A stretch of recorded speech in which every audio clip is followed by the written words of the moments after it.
Hello, everyone. Thank you for joining us today as we come together to learn more about developing microservices architecture using OSS technologies. My name is Hussam Mohsine. I'm the program manager for Reactor in Abu Dhabi. Microsoft Reactors are community hubs for founders and developers to meet, learn, and connect to local peers, as well as industry-leading ideas and technology from Microsoft partners, and the open source community. Also home to the Microsoft for Startup program, with a diverse mix of hands-on workshops, experiments, and community events. There is something for everyone. Check out our calendar of events on meetup.com and join in sessions. Our speaker today is Owais Mahmoud. Owais is a senior premier field engineer at Microsoft with more than 15 years of experience in the field. Owais it has been working in various roles that includes a software engineer, technical lead, IT solutions, solution architect, and a consultant. Former 5 times Microsoft MVP and delivered various technical sessions and events on Microsoft and OSS technology. He's also a prolific writer and authored few books. Feel free to ask questions during the session. We will have regular stops to answer those questions. And also feel free to tweet about the session and tag us on Twitter. The hashtag is Reactor Abu Dhabi. And also follow us on MSFT Reactor. That's the Twitter handle. With all that said, I hand over the mic to our speaker to start the session. Thanks, Hussam, for the introduction. Hello, everybody. I hope you guys are doing well and staying safe in this pandemic situation. So let me share my screen.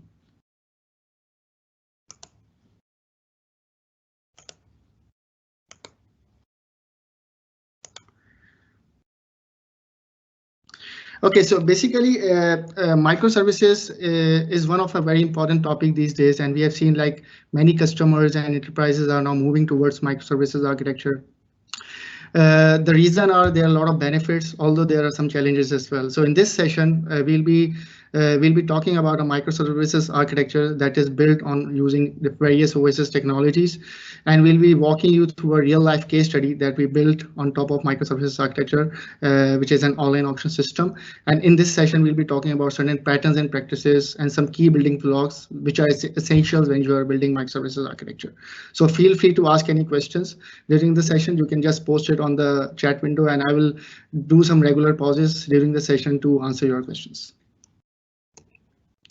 So the session learning objective is to understand the importance of microservices architecture. We will also see a real life case study of an online auction system, which is a running application currently hosted on Azure.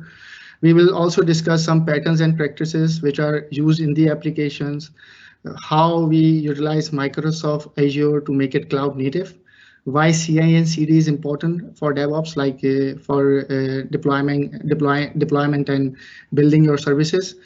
And then finally, we'll be ending up our topic with the monitoring options available on Azure and how you can monitor your services.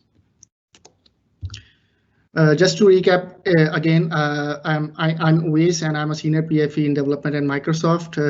These are a few of the books which I've authored so far, and you can always reach me out on any of these contacts. My Twitter account is there, LinkedIn is here, and if you wanted to keep yourself updated with the technical articles I used to author on my personal blog. So this is my owaismeb.com is my personal blog, which you can access to see what articles I've published recently. So microservices are basically independent, loosely coupled, and you can say segregated services which are more modeled towards a domain, but they work in a way to, or they you can say collaborate in a way to form an application. Just to understand more about this topic, let's have a quick overview about how the software architecture has been evolved. Starting from the monolith architecture, if we say that n-tier architecture with monolith application is a norm. So we actually, if there is a one single hosting process where which is our application process, but internally we actually decompose our application into different layers, where we have a presentation layer that contains some front-end component, user controls, view pages, all those front-end artifacts reside in the presentation layer. The business layer actually contains the core application logic offshore business. So for example, it contains some business managers, some business objects, and so on. And the data access layers contain some repositories, some business connectors, some data connectors to provide an interface to your databases through which you can perform some CRUD operation on those databases. When we talk about service-oriented architecture, so service-oriented architecture is a decomposition of your big monolith into set of services, and each service can represent a module. They used to communicate over a middleware, or you can say a layer known as enterprise service bus. And this component actually provides you some features such as message transformation, message routing, security, authentication, and so on and so forth. And these components or these services are, you can say, they are coarse-grained services, so they are not modeled towards the business domain, but you can decompose based on certain functionality or certain features that you wanted to decompose or segregate between those business functionalities. When we talk about microservices architecture, so microservices architecture are more fine-grained services. That means they are more modeled towards a business domain. What are business domain? We'll be talking about that shortly. And they communicate over a lightweight protocol. So for example, the benefit with this architecture is like since your application is decomposed based on different business domains, so they are cohesive. There are less coordination among teams because the team of developers are focused on one particular business domain and they develop application on top of it.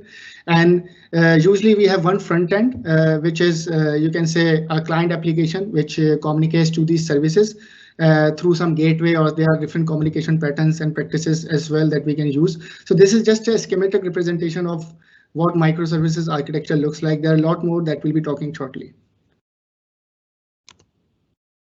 Let's have a quick comparison about how microservices differs from a traditional application in terms of scalability and deployment.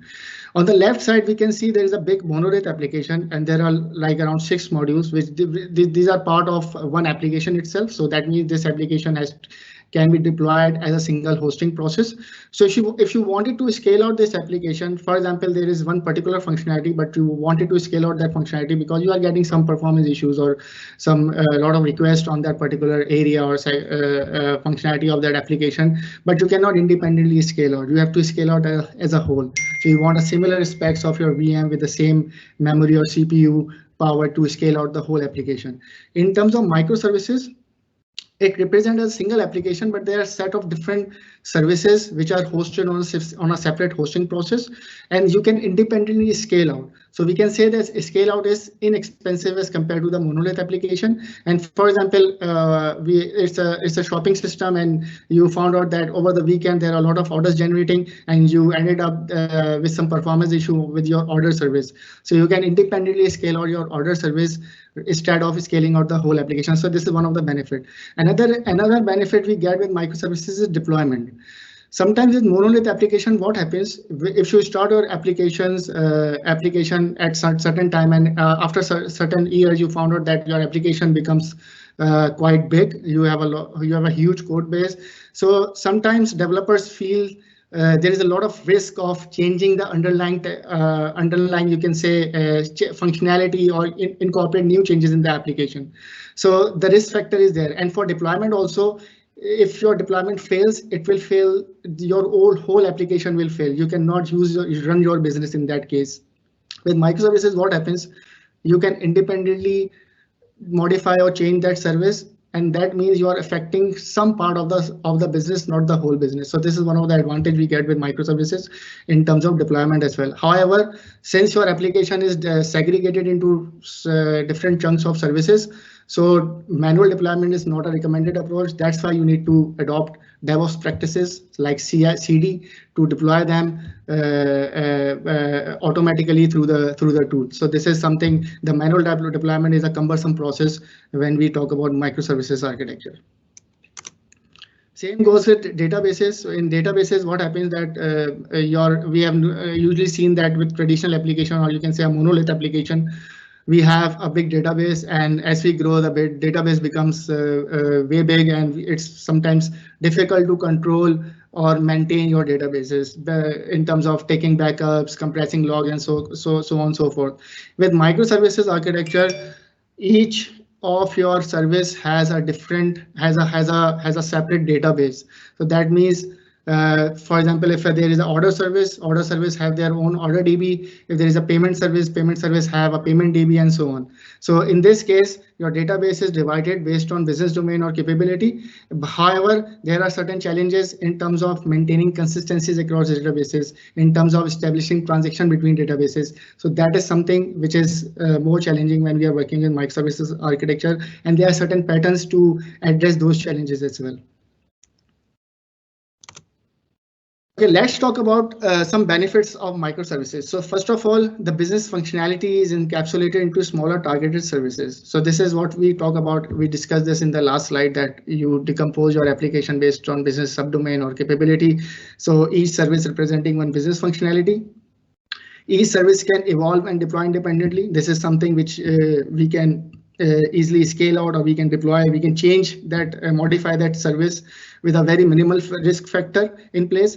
A small team of developers can develop one service. So for example, if you have team of developers have skill set on multiple technologies, so definitely, or they have expertise on different domains. So for example, you have a finance domain, HR domain, payroll domain, any other domain they have expertise on. So those kind of set of developers can work on that particular business domain, which is basically that can have one or more multiple services within that business subdomain, or you can say bounded context in terms of domain-driven design. Scale independently rather scaling out the whole application. This is one of the benefit with microservices. We already discussed this in the last slide. And the final thing is language agnostics. This is one of the very good benefit, because sometimes if you wanted to adopt new technology, you cannot easily adopt it with the monolith application, because, for example, I started with a desktop-based application 2 decades back, and I wanted to convert it to a web application. It's a big investment that I have to put on that application. But if my architecture is microservices, after a decade, if I wanted to adopt some new technology, I can easily adopt and build new services on those technologies. So this is one of the benefits we get with microservices.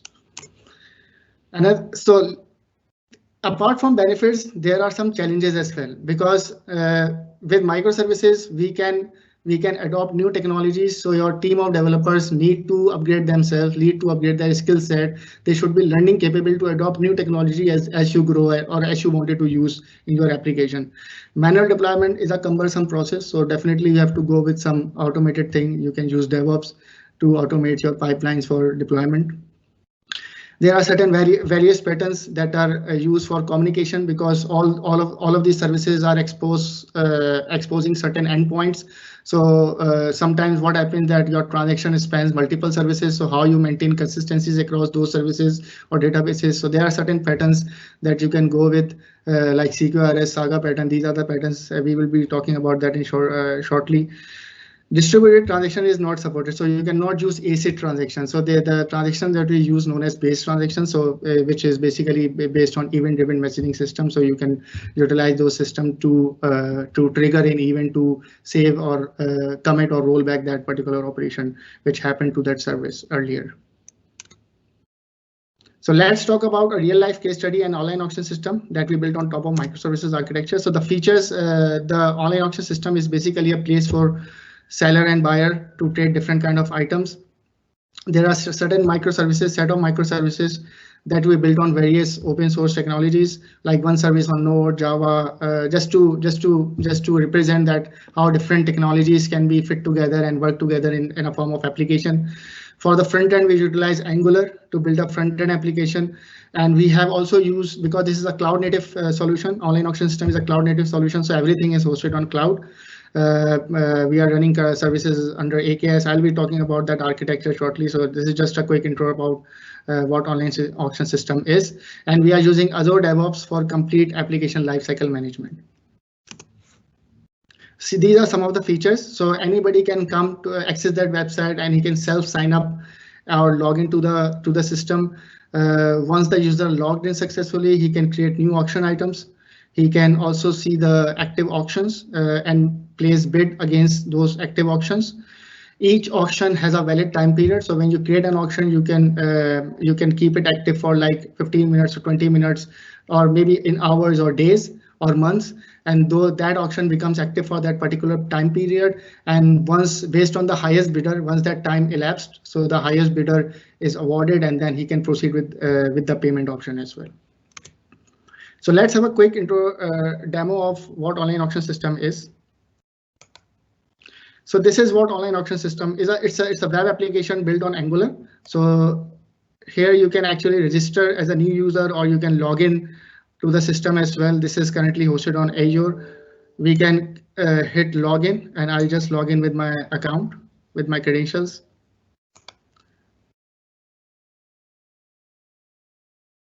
So once I logged in, I would be able to see some options available on the home page. And this is the create auctions, active auctions, my auctions for the auction which I actually place bid against. And the winning bids are those auctions which actually I have won those auctions, and I can proceed to the payment process. So in order to create an auction, it's a simple application, but it represents an enterprise grade microservices architecture because the infrastructure is solely on cloud, on utilizing Azure, and we have used certain patterns and practices to make it enterprise grade architecture. So for example, if I wanted to create a new auction, I can place like for example home generator, and I'll provide some description. The starting bid, I can say like $500. I can keep it active for 24 hours, and I can choose some image, for example this one for this auctions, and now it's communicating to my service, and then the auction is saved successfully. From active auctions, I can see the list of active auctions available. I can also bid against any of the auctions. This auction is closed now because the time limit has been expired, but I can also bid against any of the auction. I can specify the price value, make it for 520, for example. I can submit my bid against it, and then finally, once the bid is successfully made, I can also see the active auctions for the auction which I have actually bid against in past. And finally, once this auction is awarded, I can go to the payments, and I can make payments by hitting this payment button and going through the payment process. So this is the small application, which is an online auction system that supports the end-to-end process flow for creating an auction, bidding against active auctions, and then making payment, proceeding to the payment. So any questions here so far? Okay, so if you have any question, you can just post it here, and then I would be able to answer it in the next interval when we stop. Okay, so let's talk about decomposition. So the first thing to start with, whenever you are designing microservices architecture, first thing to start with, or you can say the core part of this designing, is how you can model your microservices.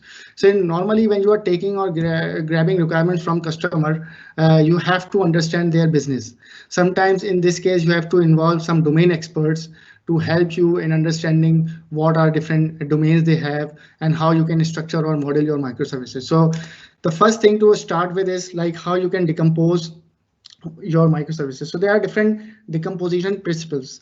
Service should be cohesive, means that each service should focus on a single objective and follow common closure principle. So common closure principle is something where there should be only one reason or a one reason to change your component. So for example, if I have an order service and I have a payment service, and I put both of those domains into one particular service, so I'm not following this pattern. I'm not following this principle. So in this case, if I wanted to change something on the payment side, I have to update the same service, which is basically sufficing the order domain as well. So in this case, you have to segregate your services based on domains. So services should be cohesive. That means there should only be one single region to change your service or component. Services must be loosely coupled. This means that there should be a very lesser impact on other service. So if you modify or update any service, it should not have a direct dependency with other services. Services should be autonomous, means that each team must be able to develop and deploy their services with a minimal collaboration with other teams. So in this case, we can say that For example, what happens is, for example, there is a domain and there is a bounded context. Like, for example, there is an order management system, and for the order management system, we actually figured out that okay, we'll be creating 5 services out of order management services. For the order management system. So order management system is sure, maybe you can say it's a bounded context where you have 4 or 5 services.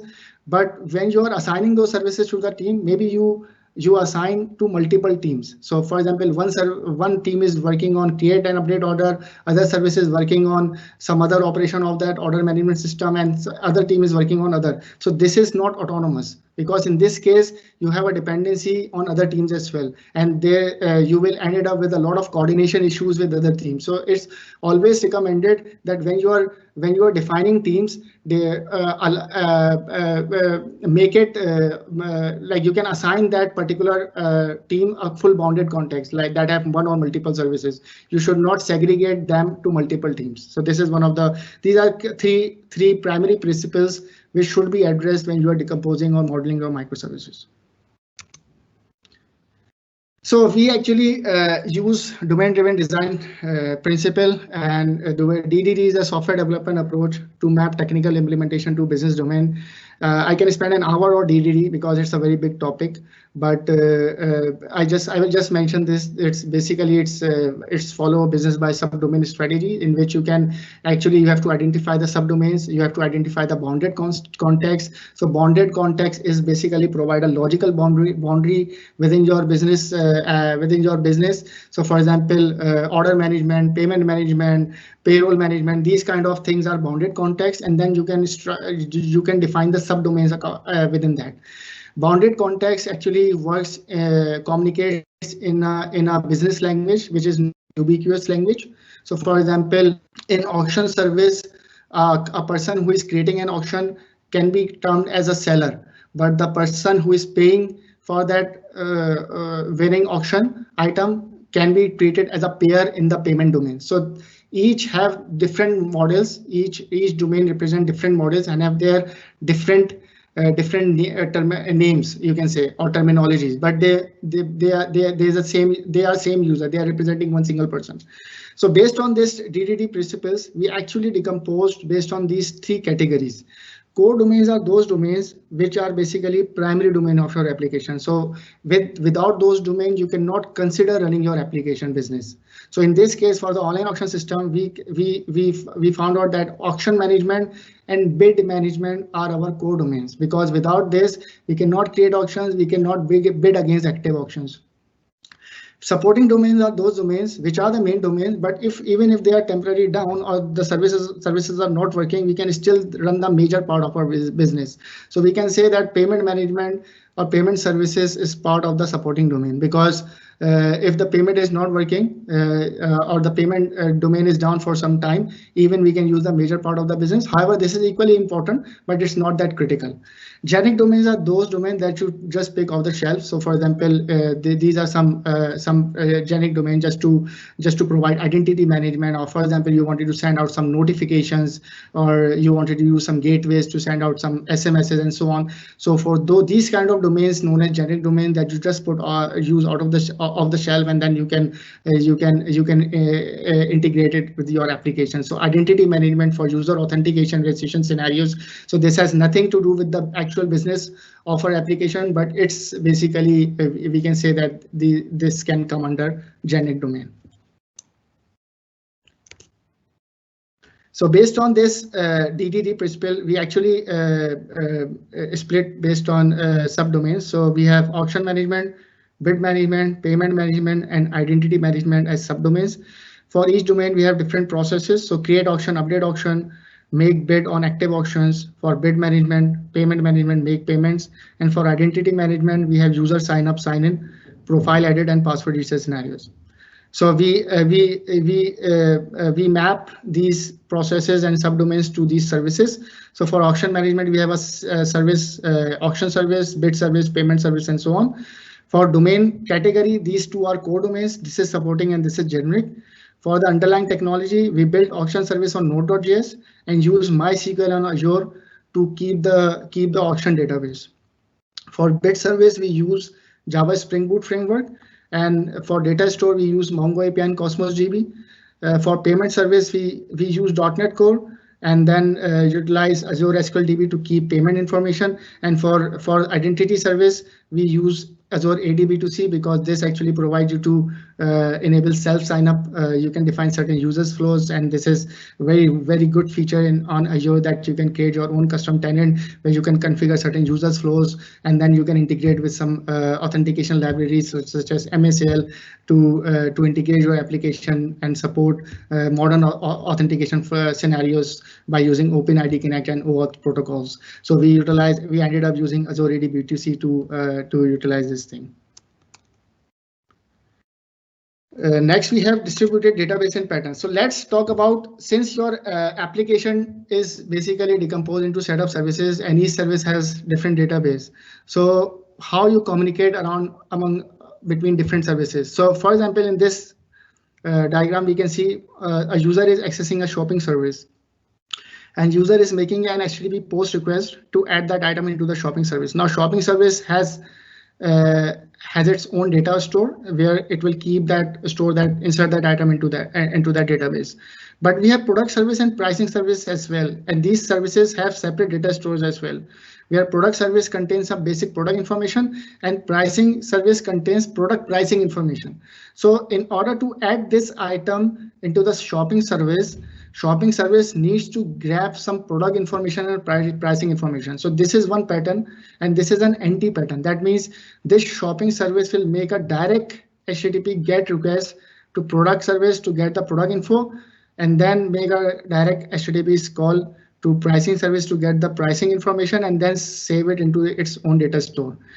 We can also replace it with the aggregator pattern. In aggregator pattern, what happens? We create an aggregator service. Aggregator service job is to grab the data from these multiple services and then finally make a post request by passing a JSON payload, and then this shopping service can just take that request and put it into its own shopping data store. So this is one of the aggregator service that we can use.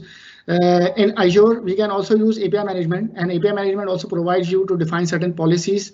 And in that case, we don't need to actually create this aggregator service separately. We can put something here on the API management level itself.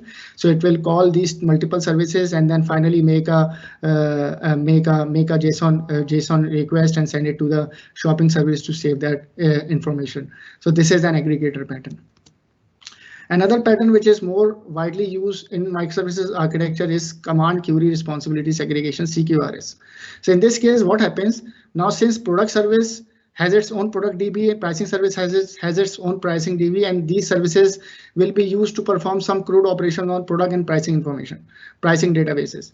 So in this case, once the request comes to the shopping service, we can use some replication techniques to create a read model out of these write model. So we have a product database where some CRUD operations have been performing by some other users or some other options in the applications, and then we'll be updating pricing database as well. So we'll be syncing that information into the read model. So once the request comes to the shopping service, instead of making a direct HTTP call or using some aggregator pattern, we can just read a local copy of the data store and then make a decision and finally save it into the shopping service data store. So this is one of the widely used pattern which can be used. However, you have to enable some replication techniques, and there are various replication techniques. So for example, if these all databases are using SQL Server, so you can even use some SQL replication techniques. But however, this is not the case always, because your services may have different technologies for different databases. So in that case, you can go with the Saga pattern, in which you can actually use event-driven messaging system. So for example, if something is inserted on the product DB, you will initiate an event, and that event will trigger this read model and update that information here. So this is kind of a flat schema representation just to hold the information of both product and pricing databases. So this is what Saga pattern looks like. So distributed transactions are not possible because like we cannot implement ACID transactions with microservices, because the databases are segregated for each service. So the pattern that we can use is known as Saga pattern. So Saga pattern actually enforce data consistency across different services. So for example, this is our transaction. So once the order is placed, we have to create a payment, and then we have to call a notification service to send out notification. Now this transaction spans multiple services. There are 3 services which is actually handling that particular transaction. So what we will do here, we will use some event bus. So this is a queuing technology, event bus. And here, once the order is created on the order service, we will initiate an order created event. And this order created event will actually trigger payment service to do the payment thing. And once the payment is service execute its job, it will create another event to trigger notification service to send out the email notification. In case of failure, so for example, if payment service fails here, it will create another failed event, and this event should have to be registered by the order service. So order service can roll back in any fail scenario. So for example, if this service fail, we have to roll back this thing. Otherwise, it will initiate inconsistencies across different databases. So this is a pattern which can be used to maintain consistencies across different databases. Okay. So for auction service, if you see that this is the auction schema that we have on MySQL. So we have ID auction. This is a unique auto-numerical value. Then we have some name of auction, description, starting price, auction date, status, if it's active or completed, image we are storing as a binary, then active in hours, like how for how many hours the auction remains active. User ID, the user who created that auction is active just for keeping it active or inactive. Now, if you see these yellow highlighted fields, so this kind of representing a Saga pattern here, that we are keeping so once the user submit a bid, we take that bid information and put that into the auction schema. So once we are taking a decision that who is the highest bidder, we don't need to communicate to a bid service. We can read our local read model and take the decision and send a notification to that guy, to that person, that okay, you have been awarded this auction. You can proceed with the payment process. And this is a bid schema, which is a document DB. It's a NoSQL Mongo API on Cosmos DB. We have bid ID, auction ID, bid amount, user ID, and bid date. So it's a very simple schema. Same goes with payment service. So we have some payment information in the payment schema, payment service database. Polyglot persistence states that if your architecture has multiple technologies for persistence and you have used those technologies for better performance, scalability, and cost effectiveness, you can term your architecture as polyglot persistence. So here, this is our you can say these are the services we have on the in the architecture, and we have a bid service which built on Java Spring Boot, and we are using Mongo API for Cosmos DB. For auction service, we built this on Node.js, and then we are utilizing MySQL. And for payment, we are using Azure SQL. So we are using different database technologies for different services. So if you have any questions, let me see. Right. Well, yeah, I encourage everyone who's watching us to send questions. We will be having regular stops. So basically, this is your chance to ask questions and we'll be answering them.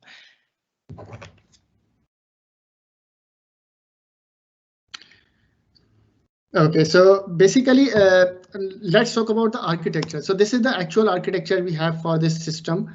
So starting from the left side, if you see that we have OAS. So OAS is our online auction system, and we have deployed this as an app service. So this is a web app built on Angular, and it is running as a web app, and it's utilizing Azure AD B2C for user sign up and authentication scenarios.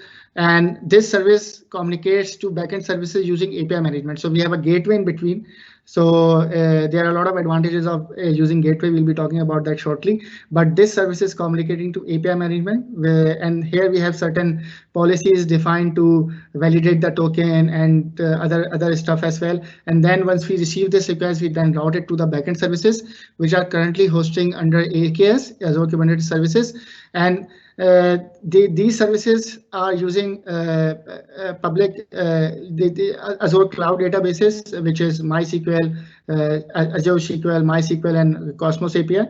So these databases are not running inside the container, but we are using it the cloud. We are using Azure databases on managed Azure databases on cloud, and this is the listener web job. This basically a background service. It's a hosted service built on .NET Core that actually listens for events from Kafka. So we are using Kafka for with event hubs and we have certain topics to actually share messages for integration between other services. And then once this job receives any message, it basically consumes API management gateway to route that traffic to that particular service to perform certain operation. On the DevOps side, we are actually using some commands, some pipelines to push or to build Docker image and then push it to ACR. So ACR is basically a repository for Docker images, and then you can run certain commands to pull that image from ACR and then put it to your Kubernetes cluster. So this is for the automation of building and deploying images to this cluster. So we have automated this using CI and CD. And then for monitoring, we are using Azure monitors, and there are certain resources of application insights as well that we have integrated with these microservices to get some custom telemetry data as well. So this is the overall architecture of this solution. Now, when we are choosing the technology, so how do we choose the technology? Now, for example, I designed the microservices. I came up with, okay, we'll be having 15 services for the enterprise solution. Now, which technology should I opt? Should I go with a JavaScript based technology, or should I go with .NET Core, Java, .NET Framework? There are a lot of technologies in place. So when you are choosing technology, there is a pattern known as microservices chassis pattern. So when picking up the technology, always make sure that that framework includes externalized configuration options, logging. You can log using that framework. It exposes certain middlewares for health checks. You can also set some metrics and distributed tracing as well. So if you wanted to send some telemetry to the cloud or anywhere you wanted to log that telemetry, you can do that. So there are a lot of technologies that support microservices chassis patterns. Some of them are .NET Core, Java Spring Boot Framework, and Java Spring Cloud. Node.js has also a lot of flavors such as Express.js, Molecular, Seneca. Then we have GoKit, Micro, Gizmo, a lot more as well. But these three, which are highlighted in bold, we actually we use these technologies for developing our services. Communication is another you can say it's a key.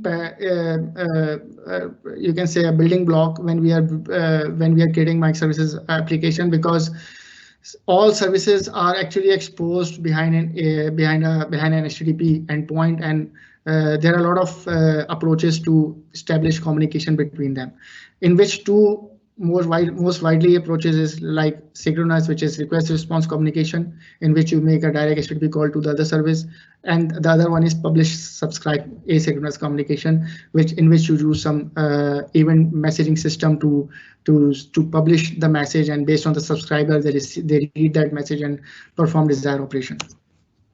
So the request response communication is, in this case, all calls are synchronous. So for example, if bid service wanted to communicate to auction service, so bid service can make a direct HTTP or HTTPS, whatever gateway you're using, protocol you're using, it makes a request to the API management.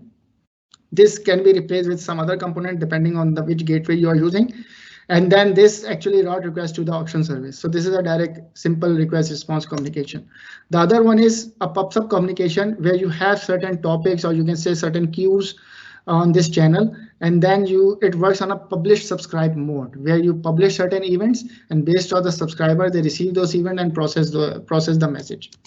For example, if auction service wanted to communicate these two services, it will publish this event in the event bus, and then this will be routed to the bid and payment service, and they can process that event. For Kafka, for the bid bid scenario that I mentioned earlier, where we actually, whenever we submit a bid, we need to integrate or we need to replicate that bid information into the auction DB. So this is the actual flow for that. So once the bid service, when somebody submits a bid, we save that bid information into the bid database. Followed to that, we also publish an event to Event Hub. So we have we have used Event Hub on Azure with Kafka protocol, and we created a bid topic. And once the message published here, it's then picked up by the listener service. So this listener service is a background service which whose job is to continuously listen to the events received on this bid topic, and then it reads that event and then provide established communication with the respective services. So in this case, we have an auction service, and API management is a gateway. So you cannot directly communicate any service directly. You have to communicate with the API endpoint, API management endpoint, and then you can it will route your request to the backend service. Now there are many deployment patterns and containerizing for containerizing microservices. These are some of the patterns which are normally used. Multiple service instances per host, service instance per host. Let's look into this in detail. So multiple service instances per host means that, for example, this is a VM or a physical host machine. So you can deploy multiple services on these VMs. Another approach is you deploy each service per host. So each virtual machine have one service deployed. Another instances, like for example, you have one VM and one physical machine, and in which you have created 2 VMs, and each VM is hosting one service. So this is another approach. And this is per container, so in which you have each VM have multiple, you can say services scale out, and here each VM is exposing one container service for that particular microservice. Azure Kubernetes services is used for hosting or for hosting our Docker images. So AKS is basically a managed service that provides container orchestration capabilities, and it makes deploying and managing your application very easy. It's all managed. You can just quickly spin up on Azure within minutes. So you don't need to set up the whole Kubernetes infrastructure on-prem. You can just go to Azure, you can search for AKS, and then you can provision. It takes some time, and then like a few minutes, and then you can provision your cluster. And then there are certain commands that you can run to deploy your image and connect with the ACR and so on. So it's a managed service. So we don't need to do any timely maintenance activities such as upgrades, repair, scaling, and so on. So forth. It also provides you elasticity in regard to compute, such that we don't need to worry about managing the infrastructure and achieving the compute within seconds. It's highly available, and it gives you the SLA high availability as per the SLA is 99.5%. So you get this kind of SLA with AKS, and it's very easy to provision and deploy your images on cloud. So end-to-end AKS workflow is, first of all, you have to create the cluster. So you can create it from Portal as well, or you can also use ARM templates to provision from DevOps, or there are other open source tool as well, Terraform, that can be used to set up the whole infrastructure as code. So then you have to, first of all, if you are running a local Docker image on your local machine, so first of all, you have to tag that image to the ACR endpoint, and then once this is done, you can run some certain commands, kubectl commands, to deploy that image to which actually pulls that image from the ACR and deploy to the AKS cluster. So there are certain steps, 3 or 4 steps to deploy your local image, first to ACR and then finally to AKS. So for online auction systems, we have 3 nodes. So we have a cluster of 3 nodes, and for each node we have 3 pods, and each pod have one container service running, and this is replicated to the multiple nodes as well. So this is what the infrastructure we have for online auction systems in terms of nodes, pods, and services. Next is API gateway. The problem, if you don't use API gateway, what happens? So for example, you are ending up with like 15, 20 services, 25 services. So it would be very difficult to consume them because each service has a different endpoint. This is a different IP address. So, and if those endpoints change, you have to, would you update your client application? So of course not. So in this case, we use some gateway just to expose one single endpoint, one front door proxy endpoint to your client application, and then actually that endpoint takes the request from the client application and then route it back to the backend services. So your clients with this approach, client cannot become tightly coupled to microservices. So you can if you update any services, you just have to update on the API gateway level. Consumers may need a specific format of message sometimes, because API gateway provides a lot of features. You can format messages, you can use aggregator, you can implement aggregator pattern, you can also validate. For example, your services are running on AKS, but they are not authenticating the token. So you can add a layer, or you can define the policy on the API gateway itself to validate the incoming request token, and if the token is validated, it's from the trusted issuer, then only route that request to the backend service. So these kind of policies you can configure on the API gateway level, and it basically protects and gives you a better controlling option for your backend services. So API management, in this case, we have auction service, bid service, and payment service, and these are services running on AKS as we saw in the previous architecture. And we are using Azure API management to take all the requests from client application and then routing it to the backend service. Resiliency is another important factor because since all communication is happening over HTTP endpoint. Sometimes what happens that services may be down as well. So in this case, we can implement certain patterns. There are a lot of patterns available in which we implemented 2 patterns, which is retry and circuit breaker pattern. So in retry pattern, what happens? It makes a request to the calling to the target service if that service is failing for a certain period of time. So for example, if in our case with online auction system, because this web job, this is a .NET Core hosted service, which basically pull event from bit topic and then establish or then make a communication, a direct communication with the auction service to update auction database, right? So in this case, for example, if my auction service is down, so it will make the first request.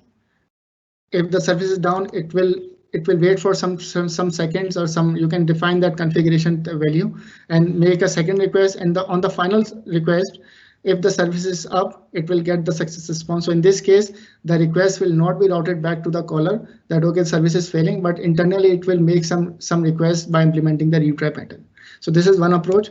Another approach is, for example, if your service is failing for a longer time, like you are doing some maintenance activity and you found out that your service is down for 24 hours, your service will be down for next 24 hours.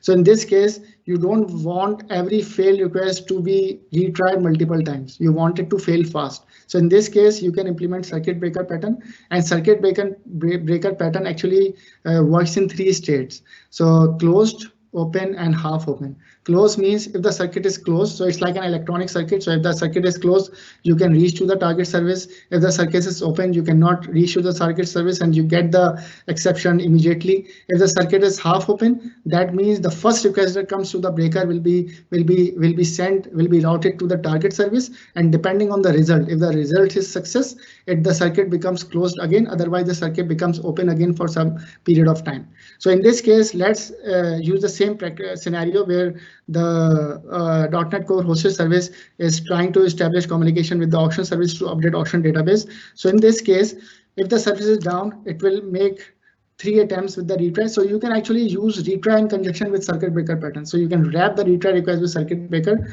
So if the service is down for 3 attempts, it will open up the circuit. So you get the exceptions and the circuit becomes open. In this case, whatever requests are coming to web job, or for example, whatever task being executed on the web job will fail. Like none of those requests will be routed to the target service for particular period of time. So you can open that circuit for maybe 5 minutes, 10 minutes, or 30 minutes. You can configure that thing. And once that time elapsed, the first request, the circuit becomes half open again, and the first request that comes to the service will be routed to the target service, and depending on the result, if the result is success, the circuit becomes closed again. Otherwise, it becomes open again for that particular period of time that you have configured. So this is one of the approaches that we can use with for implementing resiliency in our microservices applications. And circuit breaker is like we cannot just rely on retry pattern, because there are scenarios where we are doing some maintenance, or maybe we are upgrading some service, and we don't want users to hook up or invoke those services. So in this case, we can use circuit breaker pattern, and we can modify that configuration value to fail all the requests immediately, rather retrying every time if the target service is failing. And for this, we actually ended up using Poly framework, which library, it's an open source library available on .NET, and you can just add it as a NuGet, and you can use it in your code. Any questions? Let's see if there are any questions so far. Okay. We have so many questions. Great. So the first question is, and I asked the community to use the like button to vote things up. But yeah, we can start from the latest. Okay, so the first question is, what technology are you using for the UI? So we are using Angular technology, Angular frontend for UI, Angular 7. How do you build view for the user from all those services? So in this case, we actually from the front end side, there is no segregation of those services, so we can consume any services within one particular view. So for example, if we are standing at the bid service, in that case we wanted to get the active auctions, and in that case we have to call the auction service. So we can directly call the auction service, and at the same time we can call the bid service to get some bid to get the last bid history as well. So there is no harm in calling multiple services at the front end level. But there is another you can say another thing which is currently people like industry is working on, is known as micro front ends. So that actually gives the segregation on the front end vertical as well. So for example, instead of getting a JSON payload, you get the complete HTML with the actual result, and you can just render it into your browser. With that kind of strategy, you won't be able to use these other front end technologies. Front end would be a dumb terminal, you can say a plain canvas that have certain placeholders, and it will just calling those services to get the HTML that is to be displayed on that particular placeholder. So this is something which industry is now working on as well, which known as micro front ends. When to swap these backend services with Azure serverless function, use case configuration. Azure serverless, definitely you can use Azure serverless. The thing is, depending on the scenario, for example, because when you are defining Azure functions, so it supports all of these languages. Many language platforms are supported now, and you can build applications on top of it, depending on the use case. Like if you think you can do everything on function on a serverless environment, I would like you can definitely go with it. For example, we can say that we have an image processing service that takes some image and generate thumbnail out of it. So we don't need to build a backend service. We can just use Azure functions and design this or build this logic inside that. So it's depend on the use case. Okay, are you running Kafka in Azure? What are you using? Yes, we are using Kafka in Azure. So with Event Hubs, there are a lot of products available on Azure. With Kafka, you can create native Kafka cluster on Azure. You can go with HD Insights, and you can also go with Event Hubs. So we ended up using Event Hubs with Kafka protocol, and with .NET you can use Confluent SDK. So that is completely supported. I'm using Confluent SDK. Yes. So now let's go back to our presentation again. Thanks for asking these questions, and meanwhile you can also ask and post your questions on the same chat window. So let's talk about application security. On the application security side, as I mentioned, we are using B2C. So with B2C, actually you can create your own B2C tenant, and you can define certain flows. So you don't need to write a code. It's like a codeless thing. You can just configure, create some users flows from the portal itself, and then you can integrate it into your application. So as we saw the online auction system, when I hit login, it took me to another page where it was asking me for the username and password. So that's a B2C user flow. So there are a lot of user flows available. So you can just while designing the user flow, you can pick up the fields that you wanted to display on that page.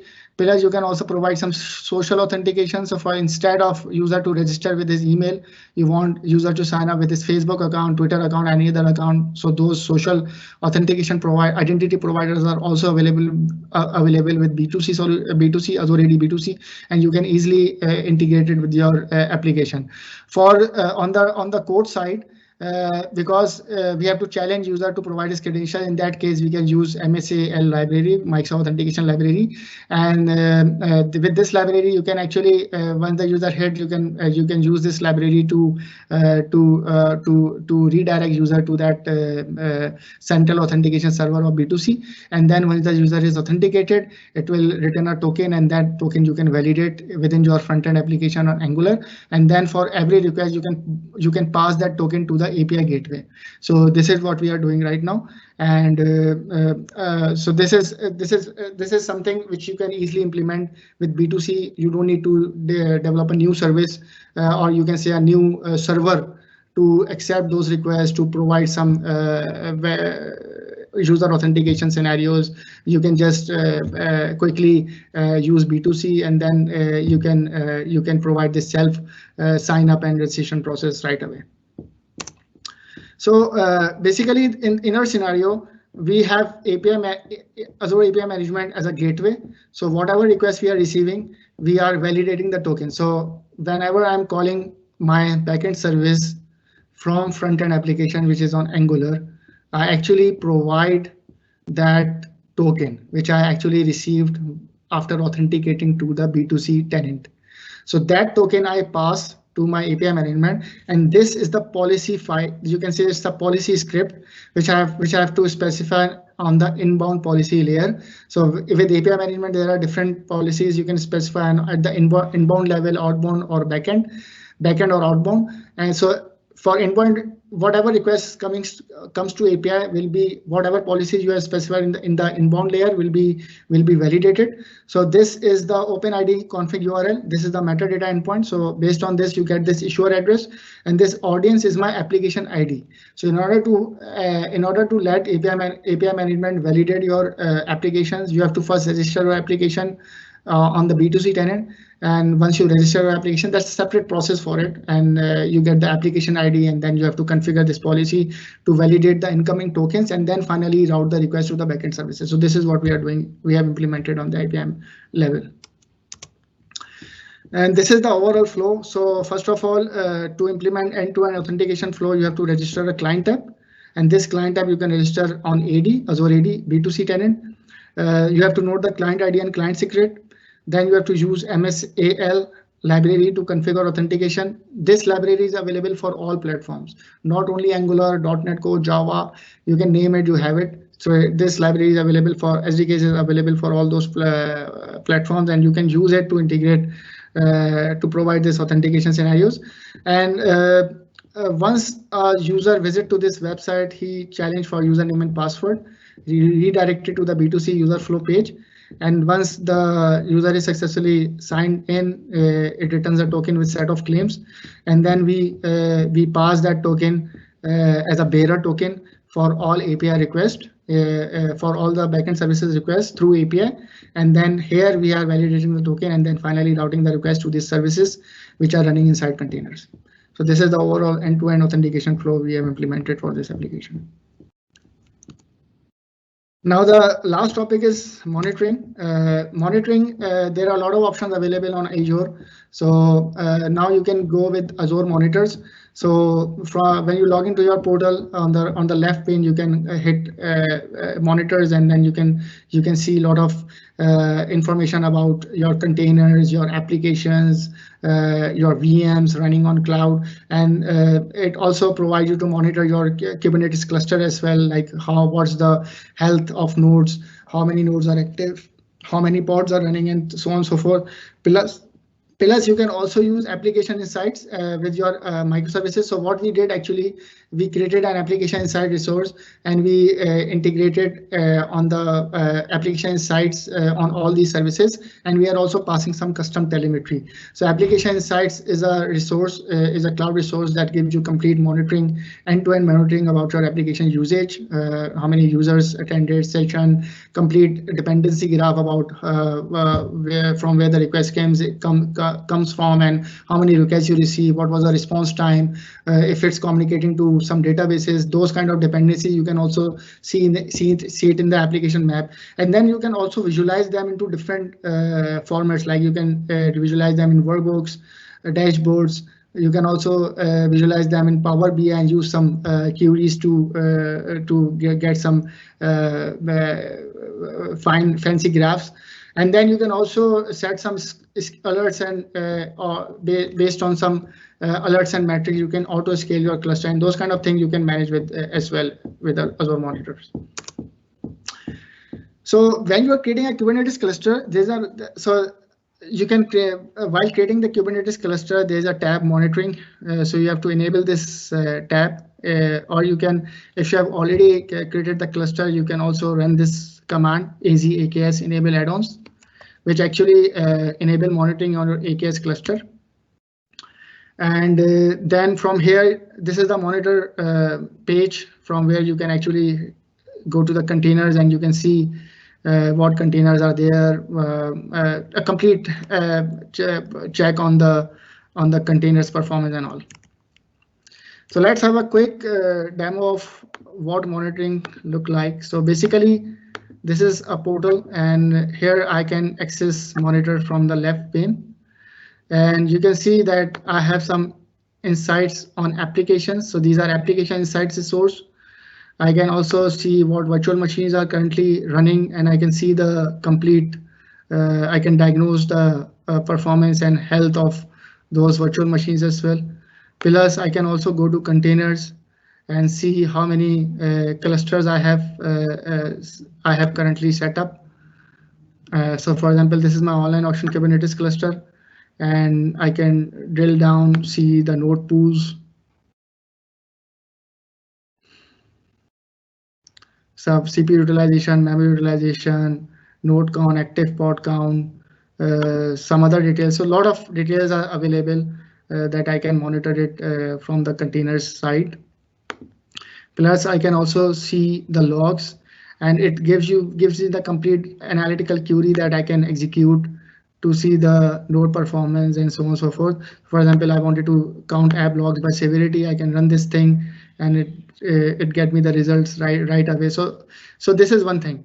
Another thing is from the same application, from the same monitor, you can also jump directly to your application insights. So this is microservices insights. This is my application insights that I integrated with all the microservices. And here you can see the complete application map that gives you the complete graph about how your application exists, what are different components. It takes some time to detect the dependencies. So for example, this is my service, auction service, and it's communicating to my MySQL database. So it automatically detected that dependency. However, I haven't integrated the application insights with MySQL. I just integrated with the microservice, but it automatically detected the dependency and give me this thing that, okay, I made total of 8 calls and 91.5 millisecond is the time. And then I can also drill down more onto this particular log, and I can see what traffic have been done. So I made 1 update request and 2 select requests, and then finally I can also drill down to more telemetry about what operation exactly I performed, what was the update request, and with some sample data as well. So this is a complete monitoring you can achieve with this. And this is not the only thing. There are smart detection, there are live metrics. So if your application is running, you can get the live metrics right away as somebody is using your application. So you get the live metrics on the portal. So this is the live metrics. Currently, I'm getting availability of your applications, how many users access your application, and then you can also pin up. You can pin these to your dashboard. So what I did actually, we created a dashboard.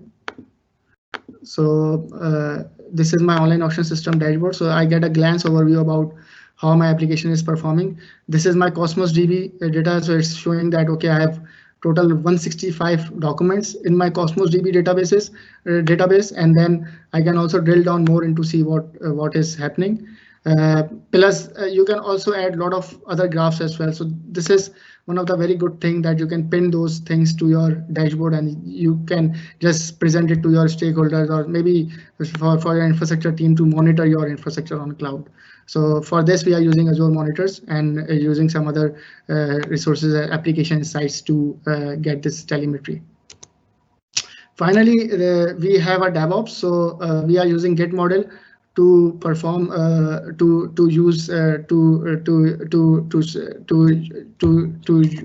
work with the source code, and then with the DevOps we have actually set up some pipelines to build and deploy those images to ACR and then finally to the cluster. And then we have different databases as well, which are actually connected to this cluster. So this is the overall representation about how DevOps has been used with this application. So that's all about the session. So we discuss about the importance of microservices architecture. We also went through the real life case study, which is an online auction system built on microservices architecture. We learned some concepts and patterns using the applications such as resiliency patterns, communication patterns, distributed architecture patterns such as CQRS and Saga. We also learned what Microsoft Azure provides to make it cloud native, and finally how you can use DevOps to set up CI and CD. So this is a quick high level overview about microservices architecture. So if you have any questions, let me see if there are any more questions. Okay, so keep coming. So I asked everyone to vote on the top questions to make it easier to cover them first. So yeah, there are almost 15 in total. We covered few and more came in. Okay, so I will start from, for example, okay, so how do you choose the size of the VM, CPU, and memory? This is a very good question. This is a sample application. So we ended up using a very basic tier for you can say SKU for this VM, but it comes in different flavors. So there are different pricing plans when you are setting up your cluster, right? And each pricing plans have different limits. So it depends on the complexity, or you can say the usage of your application. If it's a public application and being used and you are getting a lot of requests, maybe 10,000 requests in a day, so you have to design based on you have to choose that SKU based on the usage you will be receiving after deploying your service. So this is something you have to work on it to see like what's the threshold of each plan, and if you are exceeding that threshold, so what is the better plan for you to provision those VMs. Okay, are there any additional testing requirements you typically see within Microsoft? Okay, so for testing,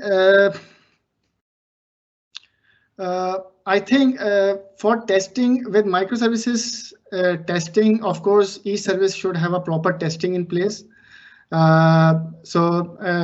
There for unit testing, of course, each platform, for example, Java Spring Boot provide their own set of testing platform for writing unit test cases.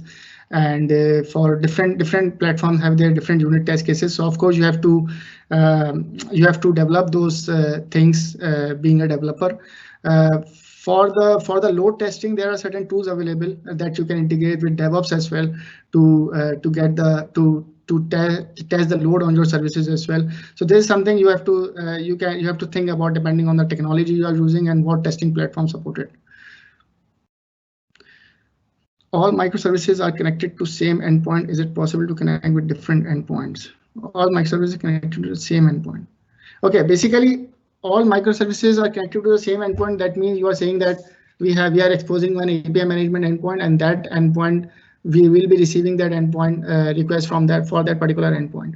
The thing is, why do you want to split that into multiple endpoints? Each service have different backend endpoints. So for example, if I'm running one service, I'm running 10 services, so each service have different endpoint, different IP addresses. So in order to minimize this thing, we ended up using the gateway to easily control our services.